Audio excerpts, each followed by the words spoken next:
Marvelous. Conker's Bad Fur Day sure is... I mean, isn't it? Released in March of 2001, this crass, parody-laden, profanity-spewing, genre-busting, maturity-questioning, drunken haze of a game earned itself a place as a cult classic for taking the idea of a cute and cuddly mascot platformer and making it something so lowbrow and, well, late 90s attitude. If you want the great mighty Pooh, give me a hell yeah! That players absolutely could not look away. And also because it had the best multiplayer on the N64. Please don't fight me, I will cry.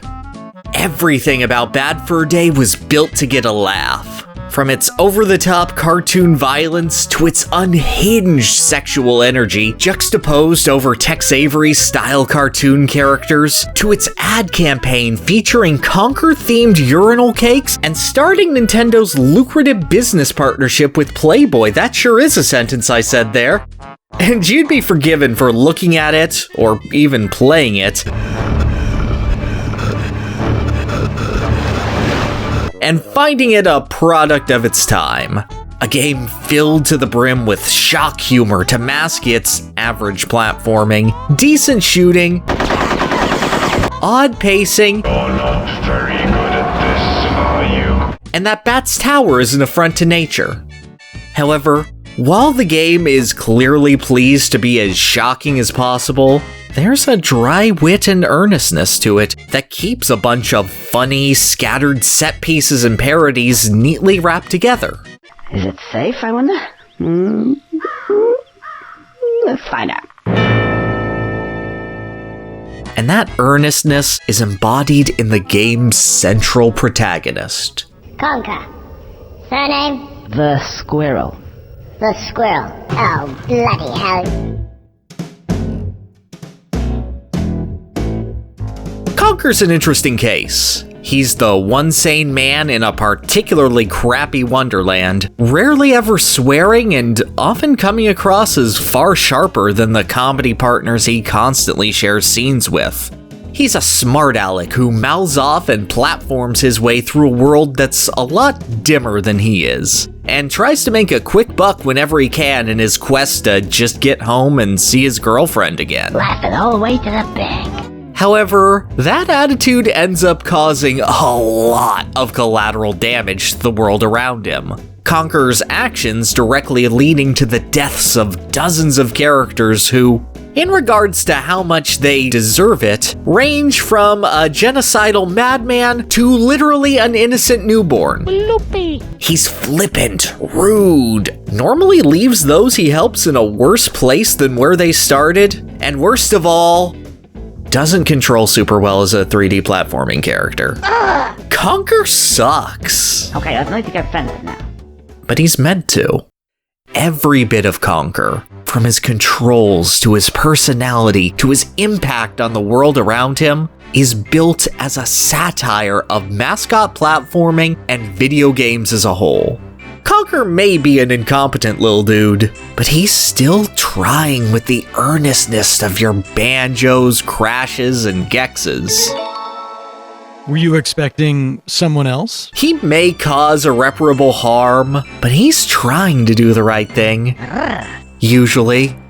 And through his bumbling, through being less competent than his gaming peers, through mouthing back at his crummy world and getting punished in turn for it, Conker goes from being just another attitude-laden mascot and becomes human. But squirrelian.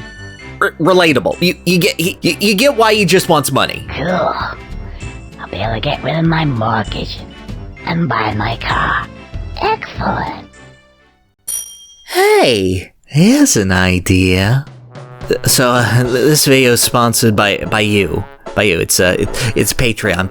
Please support me on Patreon. It's we put it in the oven as long as we need, and we've recently expanded the Design 4 team. Look at all these guys and gals. They're so cool. I like him. And money. Money is nice. Give me your money so that I can eat and we can continue doing the Patreon. That'd be really cool. That this is the likeliest video to get demonetized until we do like One Piece or something. So please, thank you. I love you. I love you so forever. Conker's Bad Fur Day began its life as Conker's Quest, later renamed to 12 Tales Conker 64. It was a cheery 3D platformer, as was the style at the time, meant to push the Nintendo 64 to its limit with facial animation technology, showing off expressions reminiscent of classic Western cartoons. Moreover, Conker was meant to be a kind of mascot for his parent company, Rare, as their breakout stars in Donkey Kong, Banjo, and the Killer Instinct crew were made as Nintendo IPs. Only on Nintendo. Conker positioned to be their first self-published mascot since the days of Battletoads. The pressure was on to make 12 Tales as big and impressive of a game as possible. And while the project was technically achieving that benchmark, mechanically the team was left disappointed.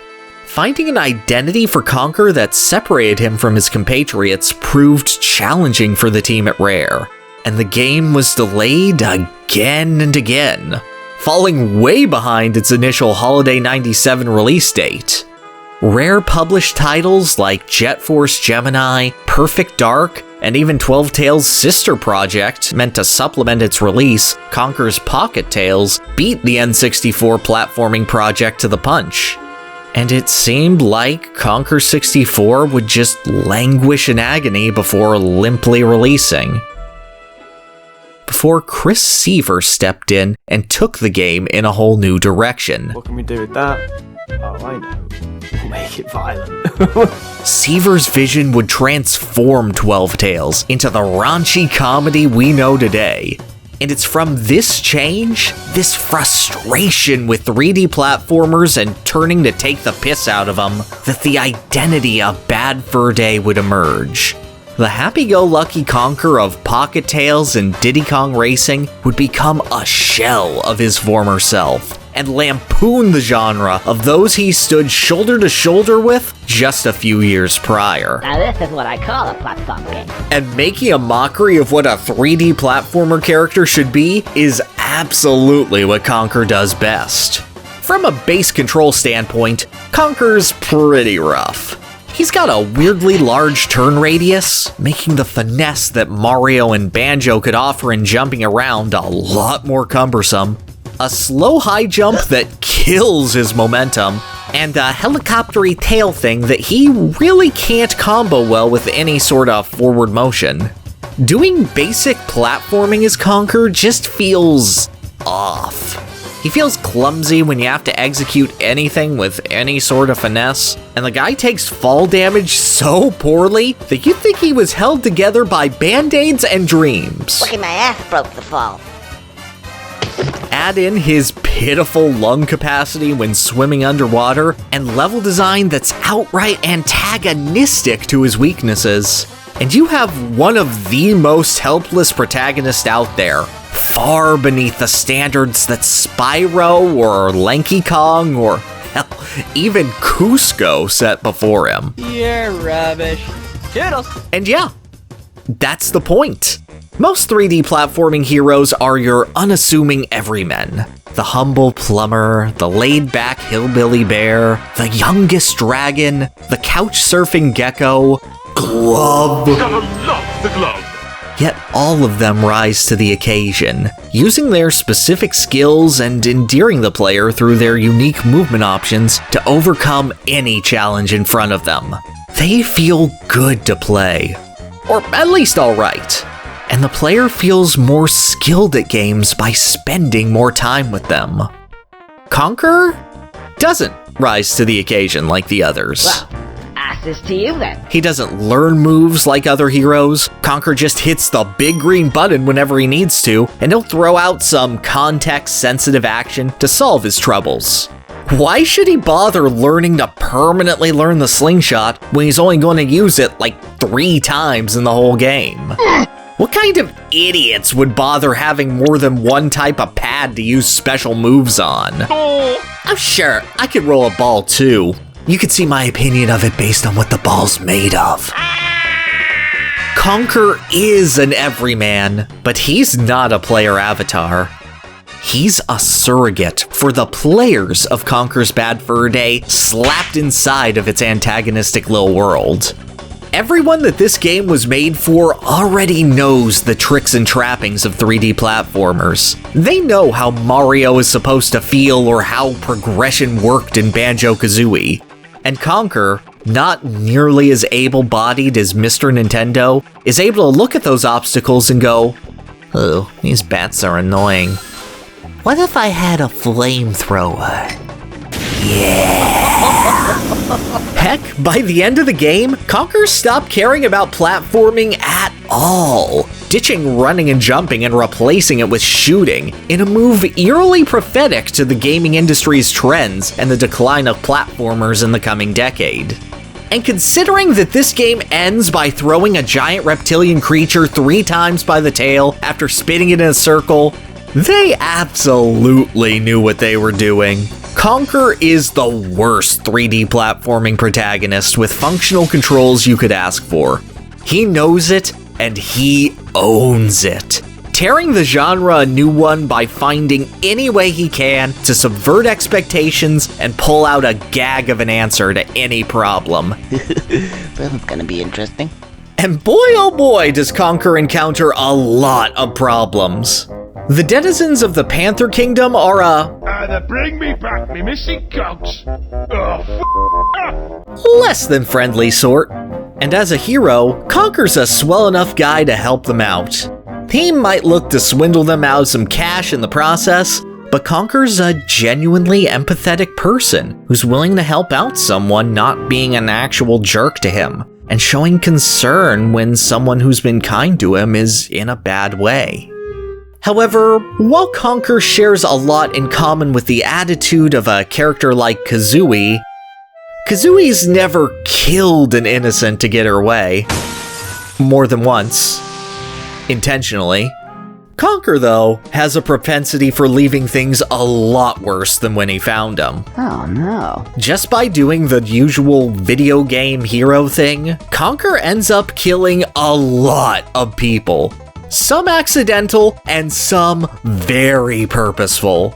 The whole joke of, haha, Mario murders a bunch of mushrooms and turtles, what an awful guy, is played totally straight with Conker. The squirrel barely getting a chance to feel regret for his actions before noticing the next time he gets to make money. As long as he's on the trail of cash, Conker is pretty much immune to karmic retribution. And so he gets easily swept up in a quest he's long since forgotten the objective of, as he guns down the undead, Nazi teddy bears, and innocent bank guards alike. The crimes committed by Mr. the Squirrel are as numerous as they are reprehensible. So, for the hell of it, let's name them all, in order.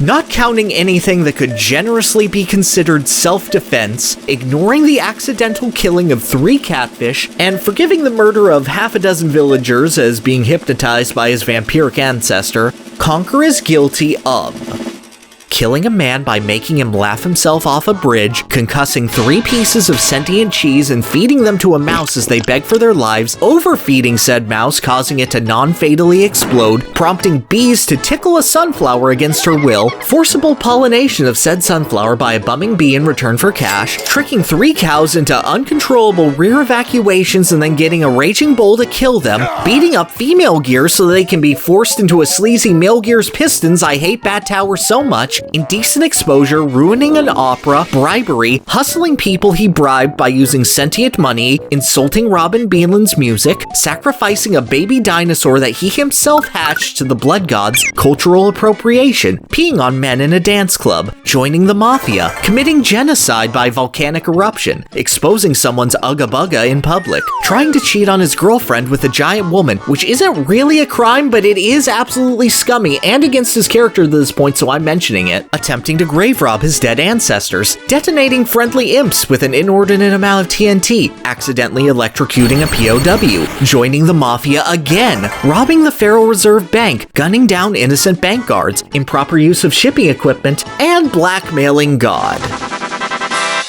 I don't think it's really right to say that Conker is a good person, given all this. Whatever you've heard about me, it's not true. It's totally exaggerated. No. Cheekiness of his interactions aside, he doesn't do much different from a traditional video game protagonist. There are obstacles placed in front of him that he's gotta beat, he's gotta collect enough stuff to get to the next level, and thematic coherency isn't really a priority compared to just rolling with whatever zany backdrop appears next. What is the world coming to? When a squirrel can't even go to a dinosaur-themed world without getting mugged by a bunch of prehistoric brats. But it's the way he interacts with the world that paints him as a right tosser. If Conker's not focused on getting home and helping others, instead getting lost in whatever video gamey nonsense that's presented before him, his help and heroism just suck, inadvertently or directly hurting those around him in almost every scenario. Sure, sometimes he'll feel some guilt or level of revulsion for what happens, but we've got a video game to play here, and Conker's quick to rebound from any and every situation. Oh well, every cloud has a silver lining. Conker's entire bad day is a snowball of bad decisions hurting everyone around him while Conker marches onward, praised by those who have survived his violent gameplay, and, well, everyone who could criticize him is either dead or stupid, and most likely both. So he just gets away with it. Well, so ends another incident in my day. I'm pretty determined to get some of that out of this. Maybe there's some cash up there too. Well, we live in hope. But therein lies the beauty of Conker. He's a video game protagonist with the perspective and abilities of a player. If you're the kind of person who would pick up Conker's Bad Fur Day, you probably know your way around a video game or two. You've seen these tropes and trappings before. You're probably as wise-mouthed as Conker himself is. Every subversion that Conker throws out plays directly to his audience, trying to find not the most productive solution, but the one that would be funniest given the scenario. Conker goes through his game with the clumsy swagger of a bad isekai protagonist, wrecking the expectations of the game by trying to find a cheap solution, and taking up challenges with the theoretical approach of, well, if I were Mario, I would just shoot Bowser. I mean, is he stupid? It'd be really funny. And the best part is, it comes back to bite him.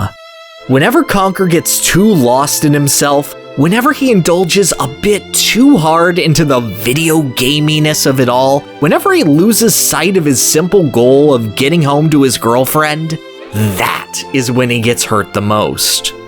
Conker gets transformed and brainwashed by a vampire after deciding to go on a grave robbing tour, gets shipped off to Normandy and then has to end World War II after putzing about in a military base.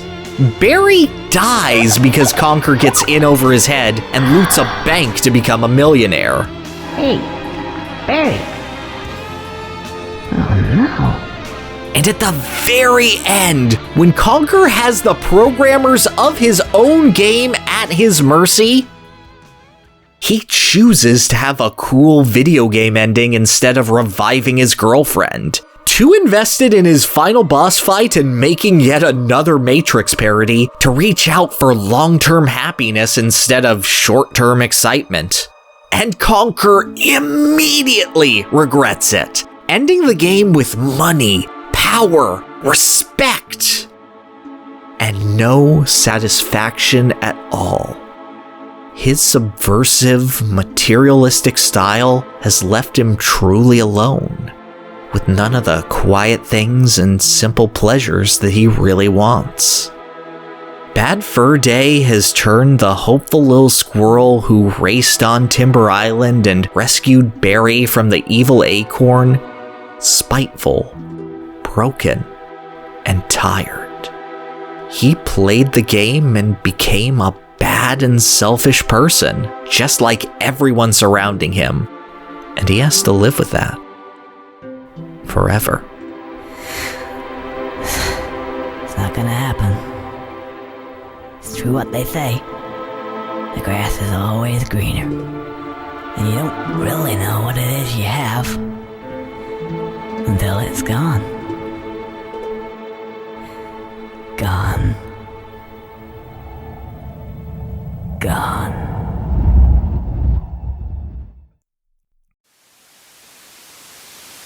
I think that the most defining moment of Bad Fur Day is its most heinous, where Conker sacrifices a baby dinosaur that thinks he's its mother. And I don't need to tell you that, baby sacrifice is bad. But that baby dinosaur was supposed to have a starring role in Conker 64. He was supposed to be Barry's companion, following her around and earnestly helping her with puzzles. And Conker is glad to execute that last bit of innocence, that last remnant of his happy-go-lucky adventure with a smile. And it's after this event that all of the worst things happen to the squirrel. Once he's totally lost sight of that original goal and embraced the darkness of his new world around him, that is when he falls. Conker's Bad Fur Day is the most product of its time game you could ask for. A nervous and frustrated team took a bold new direction, influenced by the attitude and pop culture of the late 90s, and made a game designed to get a laugh out of everyone familiar with the genre in a crude, in-your-face hodgepodge of levels and gameplay ideas. It's a bold, rude, technically impressive but thematically ugly game that could easily be called purely shocking and heartless, if not for the one little squirrel holding it all together. An appreciative audience at last. Somebody's pleased to see me. Conker is the one element keeping Bad Fur Day from bursting at the seams. Were he a shining optimist jumping through danger, or just as crass as everyone else in the world, then yeah, Bad Fur Day would be a bunch of jokes with little substance past the shock value. But by seeing Conker transformed by this world, by having the hero on the same wavelength as his audience, and by leaving him in this lonely depression at the end of his ugly bender, the game dares to say more than Saving Private Ryan would be funny if cute squirrels were there instead. The horror. The edgy, shocking ride we go on mocking our childhood is fun, sometimes even necessary to grow. But the heart and earnestness of our childhood is a special thing that, once we've chased it away, may be impossible to get back. I think that, more than any parody or mocking of convention, is what makes Conker such an effective piece of satire. It's relentless in tearing down 3D platformers, from their mechanics to their glut of context-specific actions to their style and tone. But it also reflects their obvious strengths and the emptiness that comes from when those elements are missing. Conker's weaknesses as a character, both physical and personal, end up making all of the good elements of the platformer genre he's mocking shine even brighter. And it's nice. Conker makes bad decisions, probably says and insults things that he shouldn't. He's no good, worthless, underwhelming, awful. And because of all that, he's endlessly relatable. Marvelous. I'm going to go get a drink now. See ya.